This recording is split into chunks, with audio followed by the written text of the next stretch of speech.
I'm Reece Stein, at your leisure along the way, cruising down the Rhone River in southern France, an area of spectacular beauty and a history that seems to go back forever, and it's reflected even today in the architecture of its wonderful cities and towns. Founded by Rome the year after Caesar's death, Lyon, France combines old world charm with a modern side.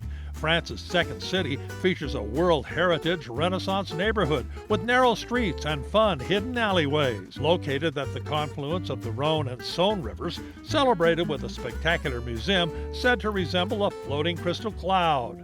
Travel back to the Middle Ages at the nearby walled village of Pérogie, a beautifully preserved ancient town of stone and wood that is still alive with homes, shops, and cafes. Our home for the week is the 190-passenger Viking Delling, designed for the river with a roof deck, providing a 360-degree view of the passing French countryside.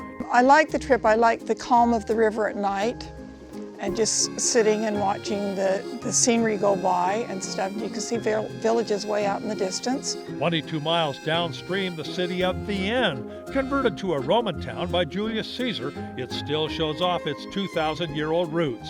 Walk on a stretch of a cobbled Roman road.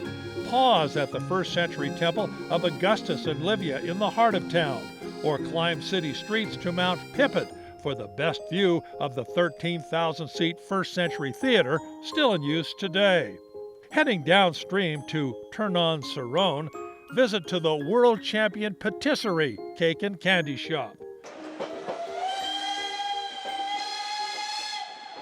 Then a 90-minute journey in the open cars of a 19th century steam train chugging slowly up the Ardèche River Valley. The mountain scenery spectacular as the train crawls along the narrow gauge track, passing bridges that tower over the breathtaking gorge, through tunnels dug into the steep cliffs of the canyon. At the turnaround, crewmen rotate the 20-ton locomotive on an ancient hand-powered turntable, setting it right for the return trip. On to Arles, known as the brief but productive home of Vincent van Gogh, with sights such as the Yellow Cafe he immortalized in oil, and the very spot where he painted the river version of Starry Night. We visit the garden of the hospital where Van Gogh was treated after cutting off part of his ear. This is how Van Gogh saw it in June of 1889.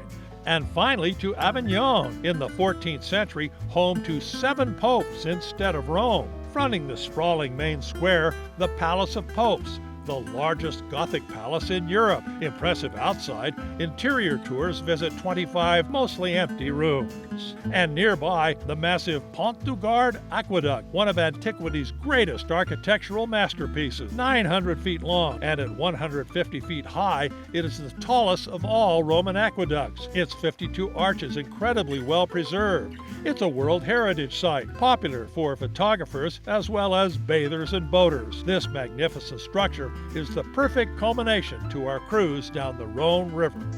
This trip has been a life-changing experience. Reece Stein at your leisure along the way in southern France.